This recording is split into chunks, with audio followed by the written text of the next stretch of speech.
Hello दोस्तों, नमस्कार। स्वागत है आपका हमारे YouTube channel Uttarakhand GK very easy tricks में। और आज की इस वीडियो में हम बात करेंगे उत्तराखंड के अप्रैल मंथ के करंट अफेयर्स के बारे में। देखिए दोस्तों, यूके ट्रिपल एससी या यूके पीएससी कोई भी एग्जाम्स हो, वहाँ पे उत्तराखंड करंट अफेयर्स से 2 से 3 प्रश्न या 3 से 4 प्रश्न सभी एग्जाम्स में पूछे जा रहे हैं। इसलिए हमारी उत्तराखंड में प्रत्येक मंथ करंट अफेयर्स की क्लास चलती है और इस मंथ हमारी अप्रैल मंथ की करंट अफेयर्स की ये क्लास रहने वाली है। वैसे दोस्तों, अप्रैल मंथ में उतने ज़्यादा करंट अफेयर्स नहीं है, लेकिन फिर भी जो भी इम्पोर्टेंट करंट अफेयर्स के क्वेश्चन हैं जो एग्जाम्स में पूछे जा सकते हैं, वो मैंने आपको इस लेक्चर के माध्यम से प्रोवाइड कराने की कोशिश करी हुई है। और अगर आपने इससे पहले के करंट अफेयर्स की वीडियोज़ नहीं देखी हैं, तो आप हमारे यूट्यूब चैनल की प्लेलिस्ट पर जाकर उन वीडियोज़ को ज़रूर देख लीजिएगा। आपके एग्जाम में कहीं ना कहीं वो वीडियोज़ काफ़ी ज़्यादा हेल्प करने वाली हैं। जैसे कि मार्च के करंट अफेयर, फरवरी के, जनवरी के, दिसंबर के, नवंबर के, अक्टूबर के, खासकर जो आपका वीडियो वीपीडी वाला एग्जाम होगा 854 पदों पर और कनिष्ठ सहायक 746 पदों पर जो एक एग्जाम होगा, उनके लिए काफ़ी महत्वपूर्ण ये सीरीज रहने वाली है करंट अफेयर्स की। इसी के साथ साथ दोस्तों, अभी हाल ही में हमने अपनी उत्तराखंड की एक नई एप्लीकेशन भी लॉन्च की है, जिन्हें आप प्ले स्टोर से भी डाउनलोड कर सकते हैं। और एप्लीकेशन का नाम हमारे ही चैनल के नाम से है, Uttarakhand GK very easy trick. वहाँ पर आपको कुछ इंपॉर्टेंट टेस्ट सीरीज मिलेंगी, कुछ पीडीएफ्स मिलेंगी और यूट्यूब के वीडियोस के लिंक भी आप एप्लीकेशन के थ्रू हमारा देख सकते हैं। चलिए शुरू करते हैं दोस्तों, अप्रैल महीने के करंट अफेयर्स 2021। और वीडियो पसंद आती है तो वीडियो को लाइक जरूर करें, कमेंट्स जरूर करें और अपने दोस्तों के साथ भी वीडियो को जरूर शेयर करें।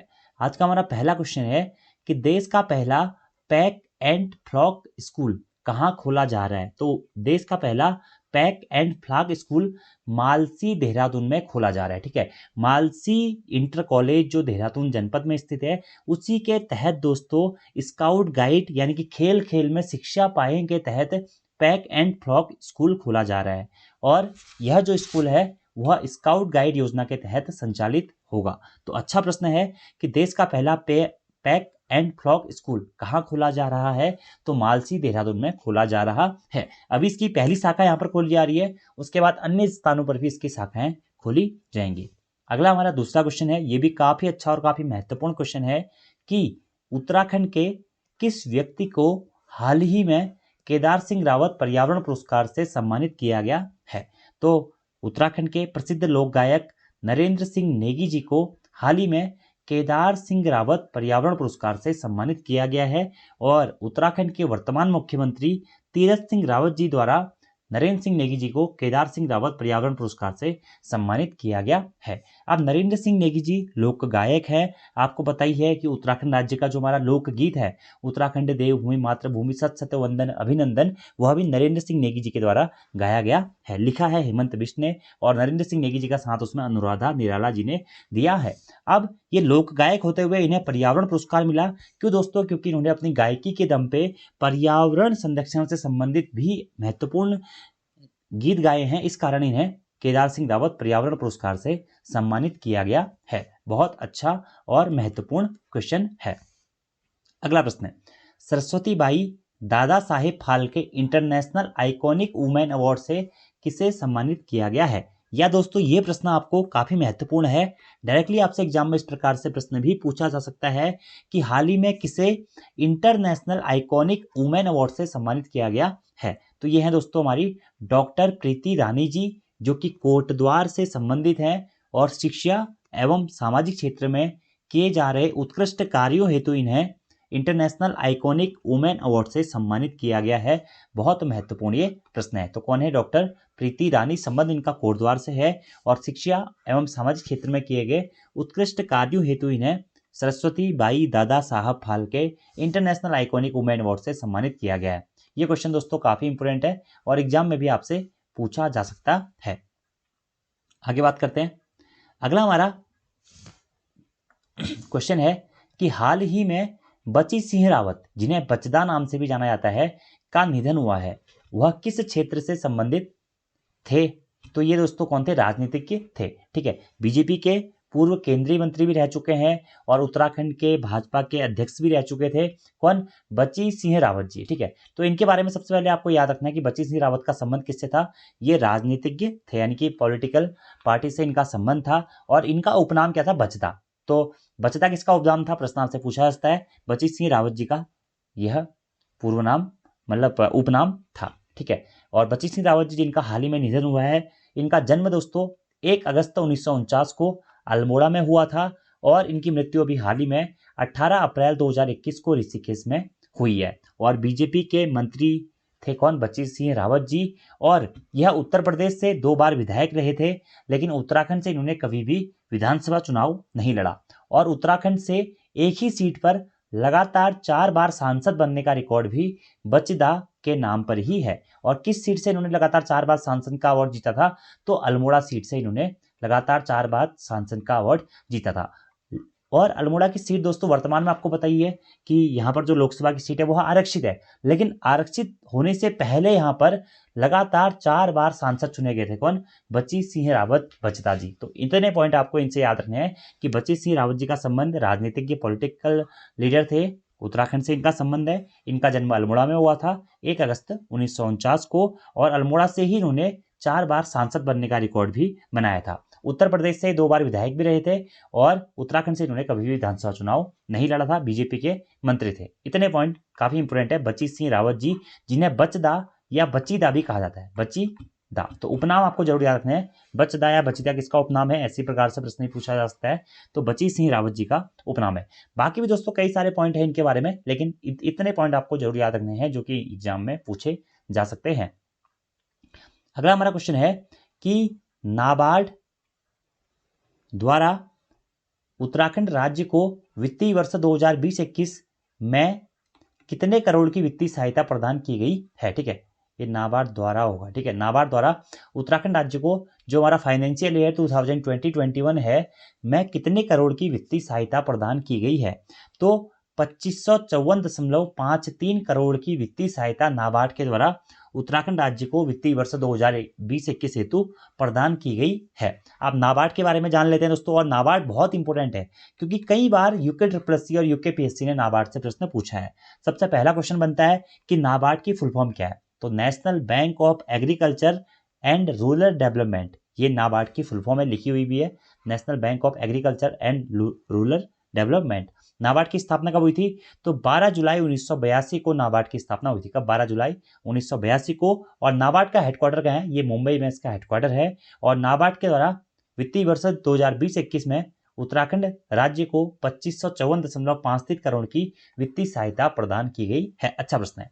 अगला ये भी काफी महत्वपूर्ण क्वेश्चन है दोस्तों कि उत्तराखंड का प्रथम फोल्क गॉड या लोक देवता म्यूजियम कहाँ बनाया जा रहा है, तो अल्मोड़ा में स्थित है दोस्तों हमारा मनीला देवी मंदिर या मनीला देवी शक्तिपीठ, जो कि सल्ट अल्मोड़ा में स्थित है। उसी को दोस्तों लोक देवता म्यूजियम के रूप में विकसित किया जा रहा है। तो इंपोर्टेंट क्वेश्चन है कि उत्तराखंड का पहला या प्रथम फोक गॉड म्यूजियम या लोक देवता म्यूजियम कहाँ बनाया जा रहा है, तो मनीला देवी शक्तिपीठ जो कि सल्ट अल्मोड़ा में है, वहां पर लोक देवता म्यूजियम बनाया जा रहा है। डायरेक्टली यहां से आपको ये पॉइंट भी नोट डाउन कर लेना है कि मनीला देवी शक्तिपीठ या मनीला देवी मंदिर कहाँ स्थित है, यह अल्मोड़ा जनपद में स्थित है। बहुत अच्छा और इंपोर्टेंट प्रश्न है ये भी। आगे बात करते हैं। अगला प्रश्न, हाल ही में गृह मंत्रालय के सर्वे के आधार पर उत्तराखंड का बेस्ट थाना किसे चुना गया है, 2020 के लिए बेस्ट थाना चुना गया था, तो हल्द्वानी को अभी हाल ही में गृह मंत्रालय के सर्वे के आधार पर उत्तराखंड का बेस्ट थाना चुना गया है, किसे, हल्द्वानी थाने को। अच्छा और काफी महत्वपूर्ण क्वेश्चन है दोस्तों, ठीक है। तो किसका सर्वे था, गृह मंत्रालय का, जिसमें उत्तराखंड का बेस्ट थाना किसे चुना गया है, हल्द्वानी थाने को।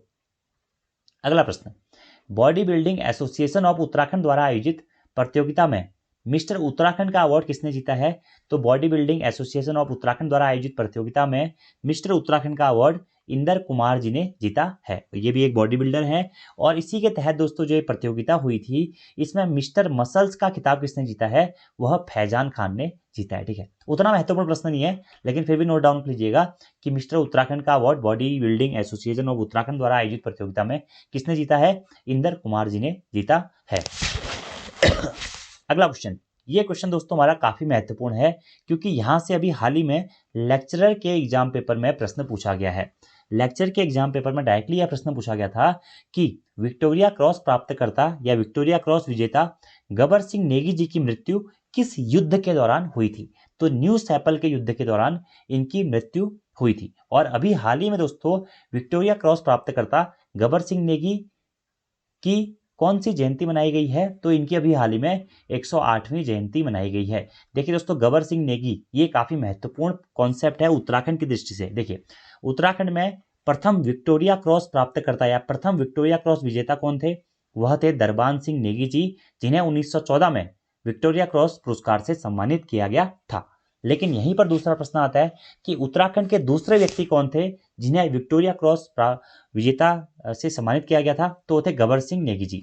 या यहीं से प्रश्न इंपॉर्टेंट ये बनता है कि उत्तराखंड के प्रथम व्यक्ति कौन थे जिन्हें मरणोपरांत विक्टोरिया क्रॉस सम्मान से सम्मानित किया गया था, जो कि ब्रिटिश सेना का सर्वोच्च सम्मान माना जाता है। वह भी गबर सिंह नेगी जी थे, जिनकी हाल ही में 108वीं जयंती मनाई गई है।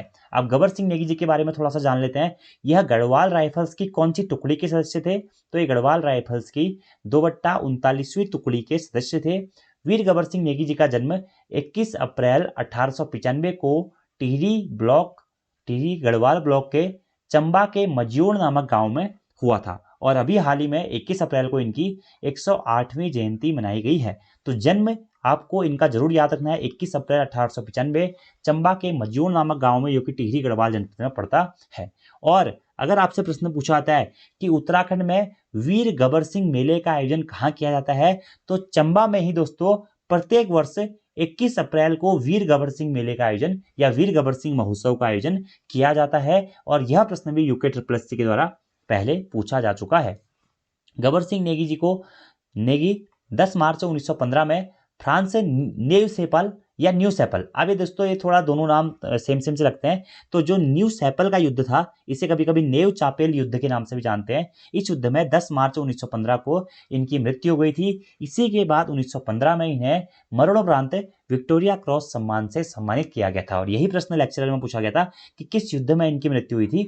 तो न्यू सेपल युद्ध में 1915 में 10 मार्च 1915 को इनकी मृत्यु हो गई थी। और गबर सिंह नेगी जी को मरणोपरांत विक्टोरिया क्रॉस सम्मान से सम्मानित किया गया था। और मरणोपरांत विक्टोरिया क्रॉस सम्मान से सम्मानित होने वाले प्रथम व्यक्ति कौन थे?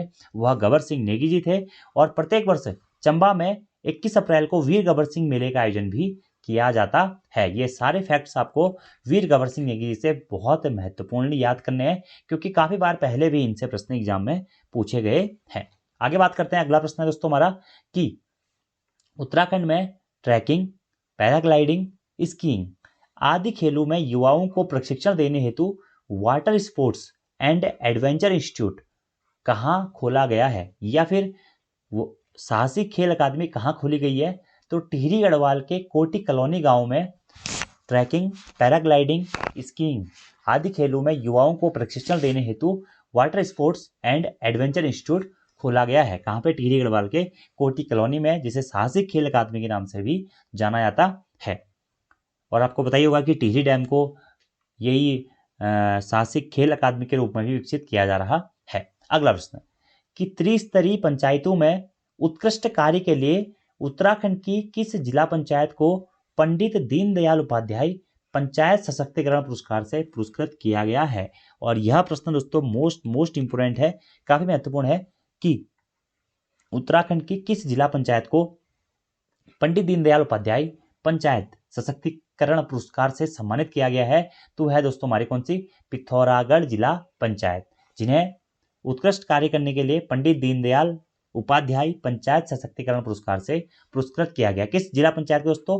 पिथौरागढ़ जिला पंचायत को। अब यही दोस्तों कुछ 4 से 5 सम्मान मिले हैं, जो कि काफी महत्वपूर्ण सम्मान है। पहला तो यही हो गया कि किस जिला पंचायत को पंडित दीनदयाल उपाध्याय पंचायत सशक्तिकरण पुरस्कार से सम्मानित किया गया? तो पिथौरागढ़ जिला पंचायत को। अगला प्रश्न है उत्तराखंड के किस ग्राम पंचायत को नानाजी देशमुख राष्ट्रीय गौरव सम्मान से सम्मानित किया गया है?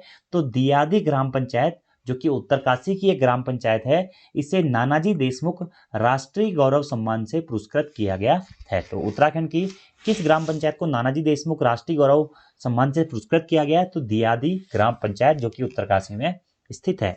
अगला प्रश्न यहीं से आता है दोस्तों कि उत्तराखंड के किस ग्राम पंचायत को ग्राम पंचायत विकास पुरस्कार से पुरस्कृत किया गया है?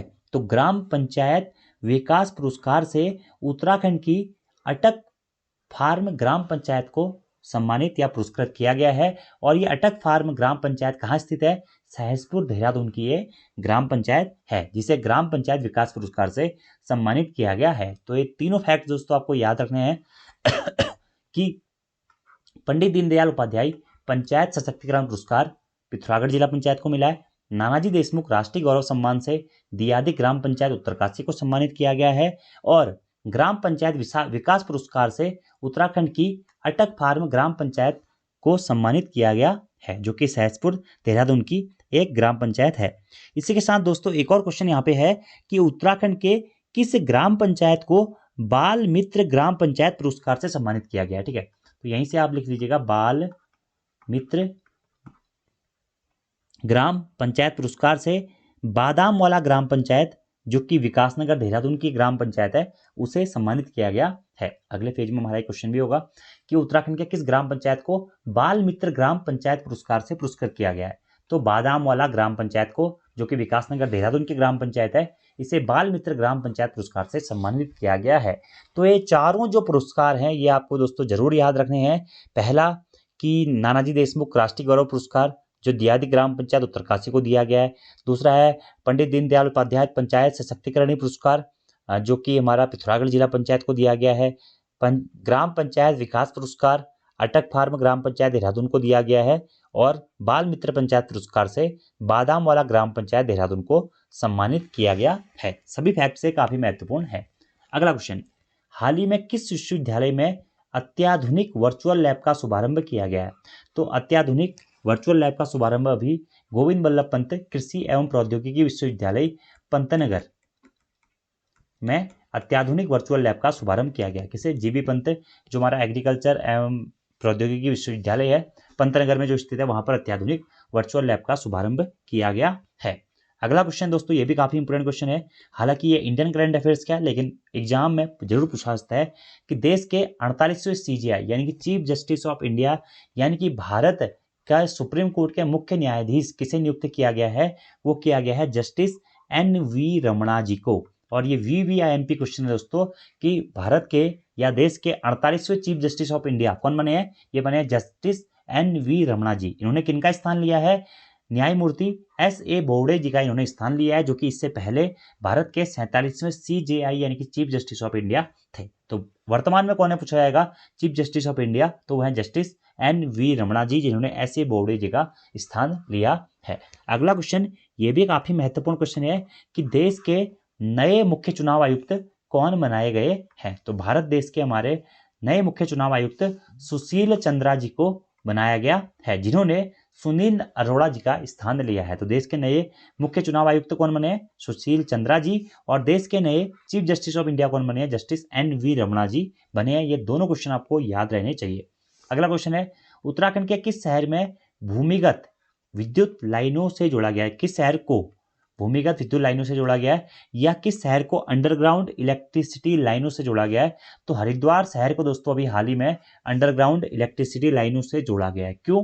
क्योंकि हरिद्वार में आपको बताइए कि अभी कुंभ मेले का आयोजन किया गया था, जिस कारण यहाँ पे इलेक्ट्रिसिटी लेवल को बेटर करने के लिए और सेव करने के लिए भूमिगत विद्युत लाइनों या अंडरग्राउंड इलेक्ट्रिसिटी लाइन्स से जोड़ा गया था। आगे बात करते हैं।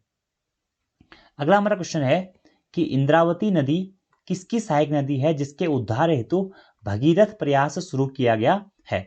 तो इंद्रावती नदी दोस्तों भागीरथी नदी की सहायक नदी है, जिसके उद्धार हेतु भागीरथ प्रयास शुरू किया गया है। ठीक है, और उत्तरकाशी में प्रवाहित होने वाली एक गैर हिमानी नदी है हमारी कौन सी? इंद्रावती नदी। तो इंपोर्टेंट क्वेश्चन ज्यादा नहीं है, लेकिन फिर भी एग्जाम में प्रश्न पूछा जाता है कि इंद्रावती किसकी सहायक नदी है? तो भागीरथी की सहायक नदी है। या इंद्रावती नदी किस जनपद में प्रवाहित होती है? तो उत्तरकाशी जनपद में प्रवाहित होती है। ठीक है, और ये ऐसी नदी है दोस्तों इसका उद्गम क्या हिमानी से नहीं होता है। ठीक है, यानी कि ये स्थानीय किसी पहाड़ी से ही उद्गमित होती है और अभी इसके उद्धार हेतु भगीरथ प्रयास शुरू किया गया है और इसके बारे में ज्यादा खोजबीन की जा रही है। अगला क्वेश्चन, उत्तराखंड में भिटौली परंपरा का संबंध किससे है? तो उत्तराखंड में दोस्तों भिटौली क्या है, सबसे पहले प्रश्न आता है। तो भिटौली एक स्थानीय परंपरा है जो कि विवाहित लड़कियों से संबंधित है।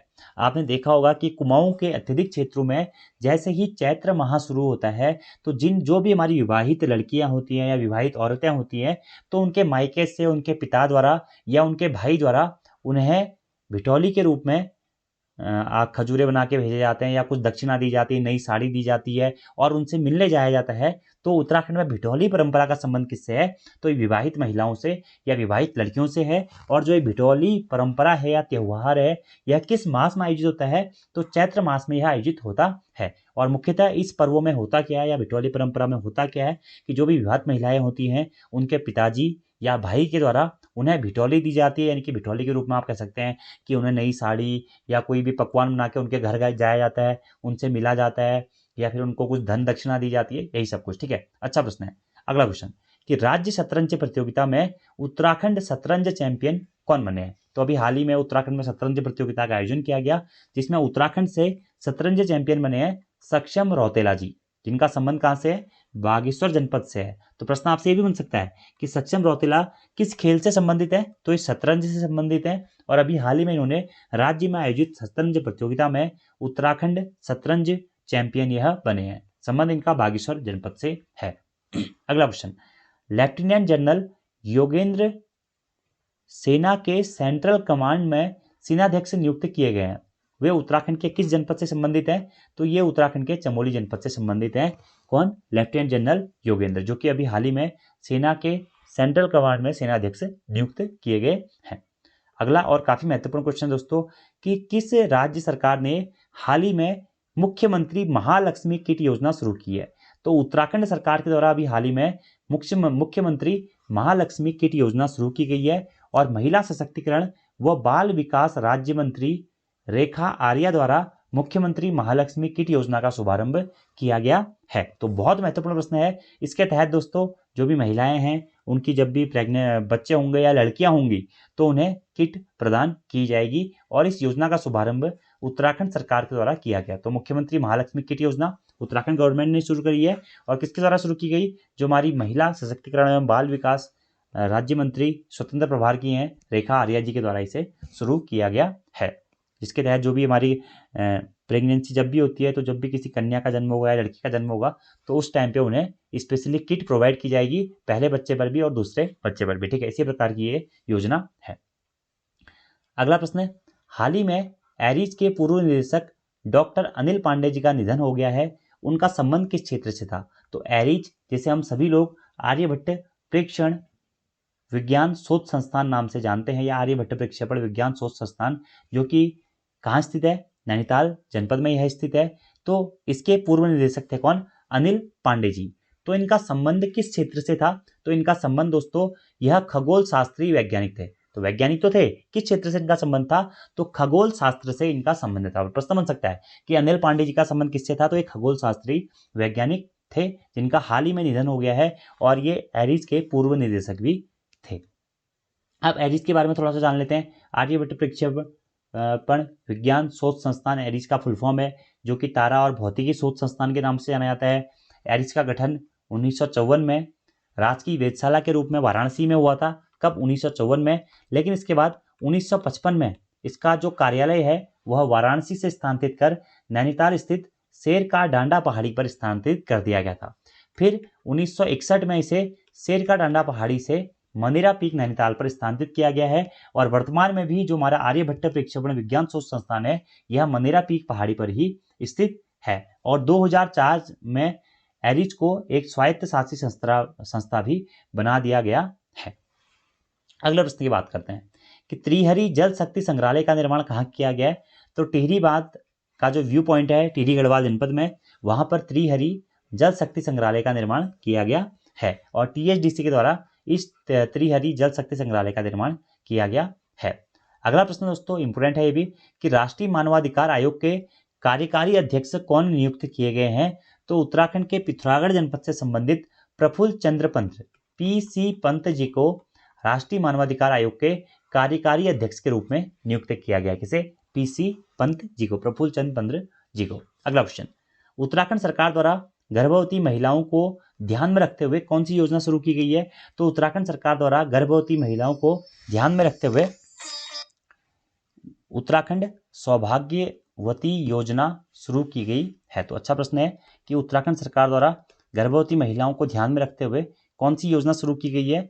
तो उत्तराखंड सौभाग्यवती योजना 2021 शुरू की गई है। वैसे दोस्तों इस योजना का शुभारंभ या घोषणा हमारे जो पूर्व मुख्यमंत्री थे त्रिवेंद्र सिंह रावत जी के द्वारा किया गया था, लेकिन अभी हाल ही में इसे फिर से कुछ संशोधित करके दोबारा से लॉन्च किया गया है। तो अच्छा क्वेश्चन है कि उत्तराखंड सौभाग्यवती योजना का संबंध किससे है, तो गर्भवती महिलाओं से इस योजना का संबंध है। अभी ये 12 अप्रैल या 15 अप्रैल के आसपास में इस योजना को अपडेट किया गया है। इसके तहत भी महिलाओं को किट प्रदान की जाएगी, गर्भवती महिलाओं को। ठीक है, तो अच्छा क्वेश्चन है। इसे दोस्तों कहीं कहीं पे आप पढ़ेंगे कि मुख्यमंत्री सौभाग्यवती योजना, तो प्रश्न ये भी बन सकता है कि मुख्यमंत्री सौभाग्यवती योजना किसके द्वारा शुरू की गई है, तो उत्तराखंड गवर्नमेंट के द्वारा शुरू की गई है।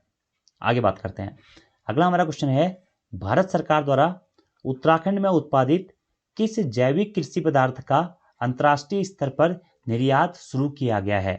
तो भारत सरकार द्वारा उत्तराखंड में उत्पादित जो हमारा जैविक बाजरा है उसका अंतर्राष्ट्रीय स्तर पर निर्यात शुरू किया गया है। बाजरे की खेती के बारे में आपने पढ़ा होगा, तो उसी बाजरे की खेती का अंतर्राष्ट्रीय स्तर पर निर्यात शुरू किया गया है। और अभी स्थानीय स्तर मतलब प्रारंभिक स्तर पर डेनमार्क को जैविक बाजरे का निर्यात किया जा रहा है। किस देश को निर्यात किया जा रहा है, डेनमार्क को।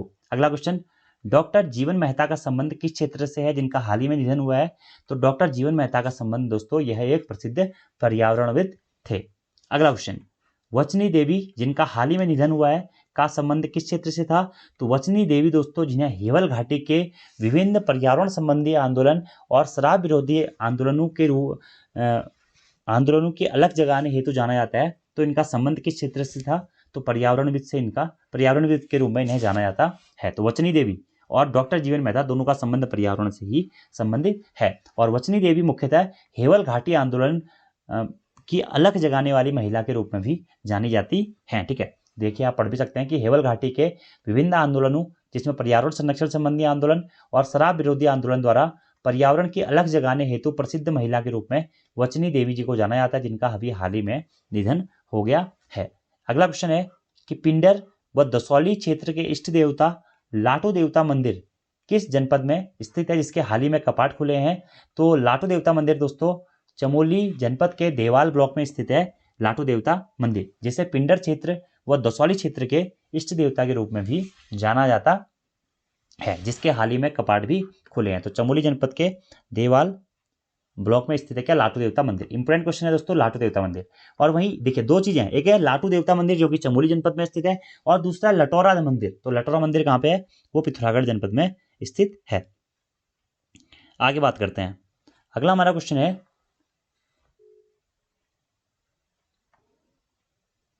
कि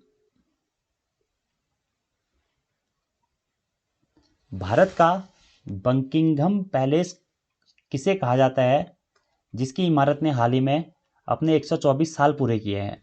तो नैनीताल राजभवन को भारत का बकिंघम पैलेस कहा जाता है। तो नैनीताल राजभवन के बारे में आप सभी लोगों को पता होगा दोस्तों कि 27 अप्रैल 1897 को इसकी स्थापना हुई थी और सर सेंटोनी मैकडोनल्ड के द्वारा इसकी स्थापना की गई थी।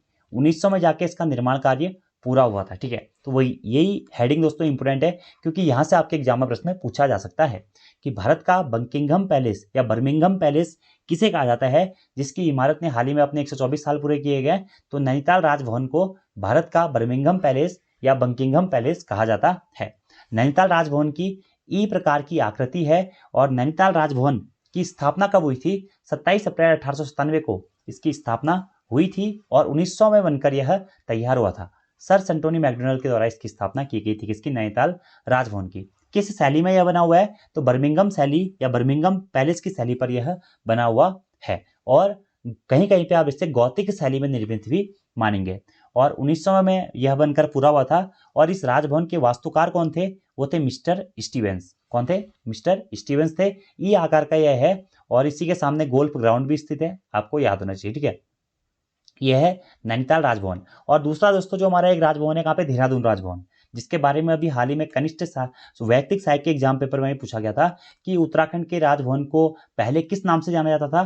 तो सर्किट हाउस, जो देहरादून में स्थित हमारा राजभवन है उसे पहले सर्किट हाउस के नाम से जाना जाता था, लेकिन नैनीताल जो राजभवन है वह भारत का बर्मिंघम पैलेस या बकिंघम पैलेस कहा जाता है।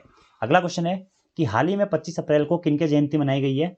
तो हेमवती नंदन बहुगुणा जी, जिन्हें हिमालय पुत्र के नाम से भी जाना जाता है, इनके भी हाल ही में 25 अप्रैल को जयंती मनाई गई है, क्योंकि इनका जन्म 25 अप्रैल 1919 को पौड़ी गढ़वाल के बुधानी नामक गांव में हुआ था और 17 मार्च 1989 को इनकी मृत्यु भी हो गई थी। और ये 2 बार उत्तर प्रदेश के मुख्यमंत्री भी रहे थे। तो याद रखना है आपको कि 25 अप्रैल को किनकी जयंती मनाई गई है। तो 102वीं जयंती थी इनकी, ये किनकी, हेमवती नंदन बहुगुणा जी की, जिन्हें हिमालय पुत्र के नाम से भी जाना जाता है। और मृत्यु कब हुई इनकी, 17 मार्च 1989 को इनकी मृत्यु हो गई थी। ठीक है, और उत्तर प्रदेश के 2 बार मुख्यमंत्री भी रहे थे।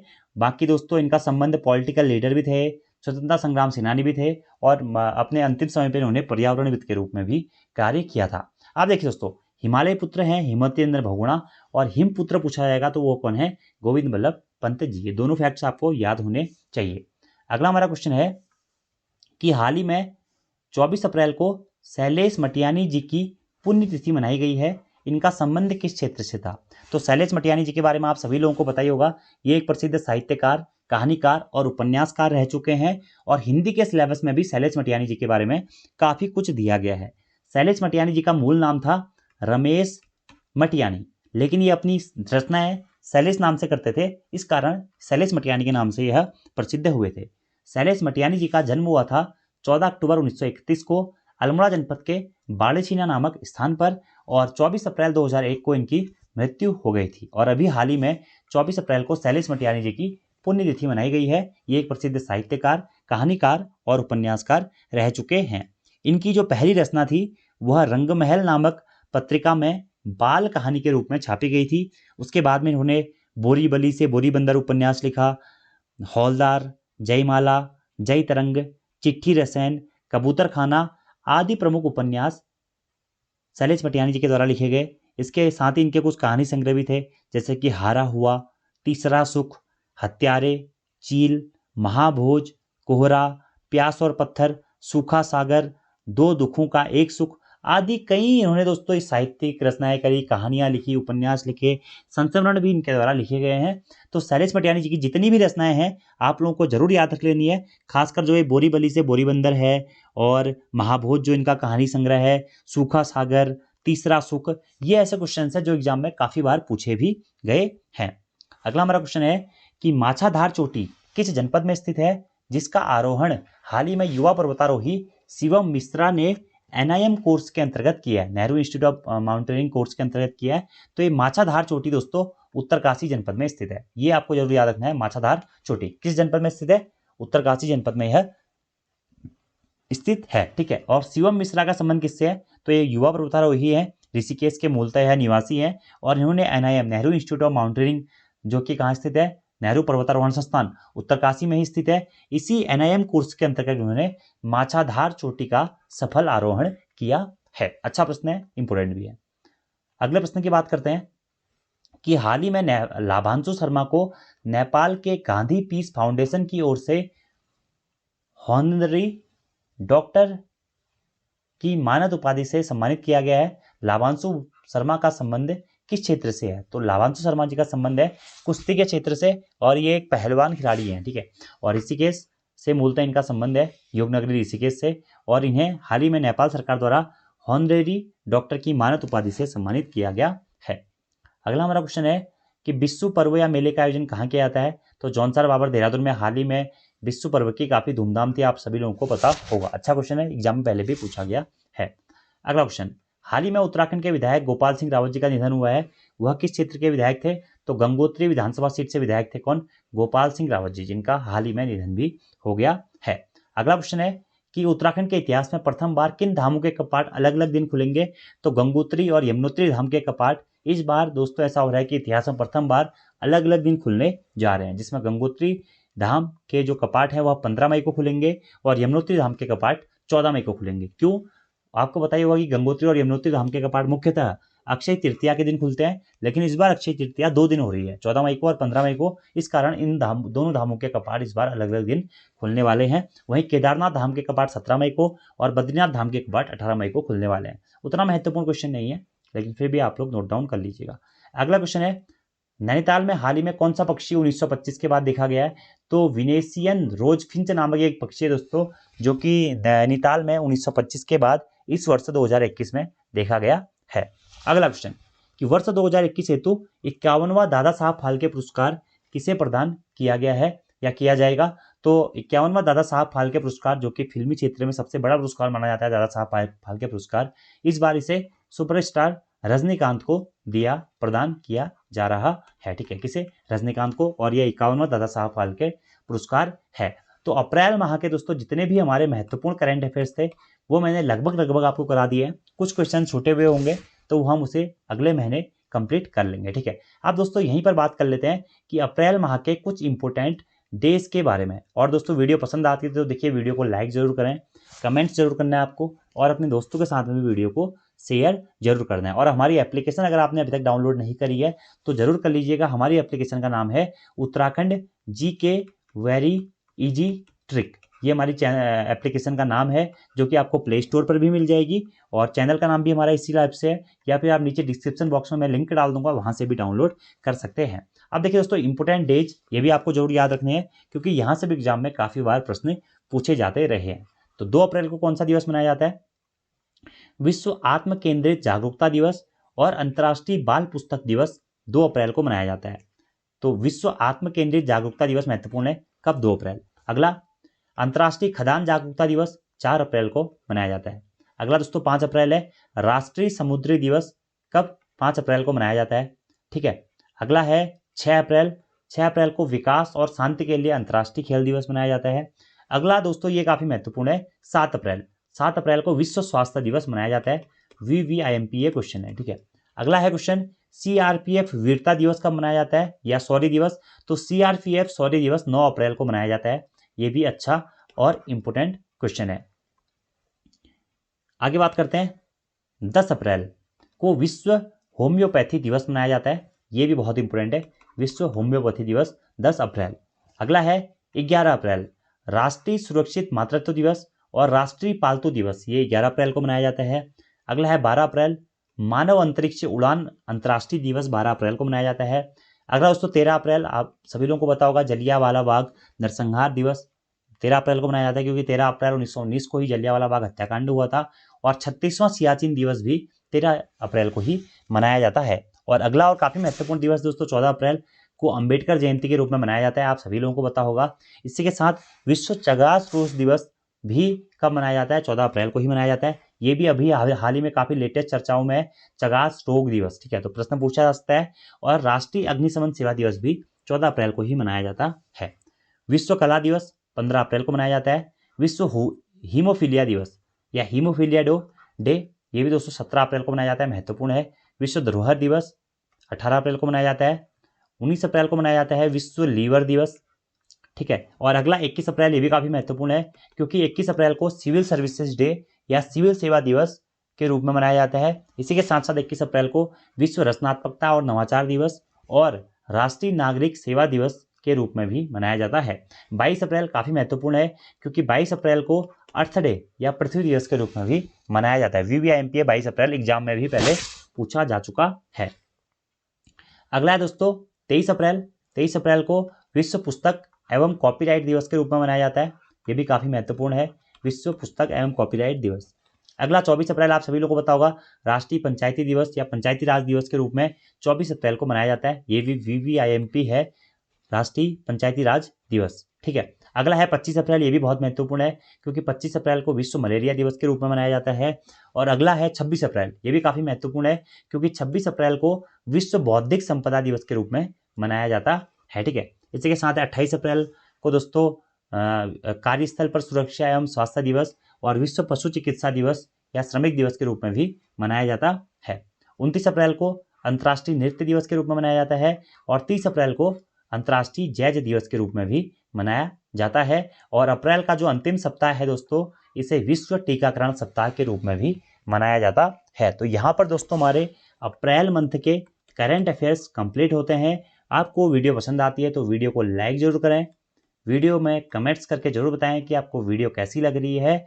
और इसी के साथ साथ में आगे की जो हमारी सीरीज है दोस्तों अब वो कंटिन्यू रहने वाली है, तो आप लगातार हमारे चैनल से बने हुए रहिएगा। बीच में थोड़ा सा तबियत खराब थी, इस वजह से थोड़ा सा ब्रेक हो गया था 18 से 20 दिन का। तो आगे जो भी हमारी सीरीजेस हैं, पोस्टमार्टम क्लासेस या जो अदर क्लासेस है, डिस्क्रिप्शन क्लासेस, वो हम आगे कंटिन्यू करेंगे। तो thank you friends, thanks for watching this video, see you next time, धन्यवाद।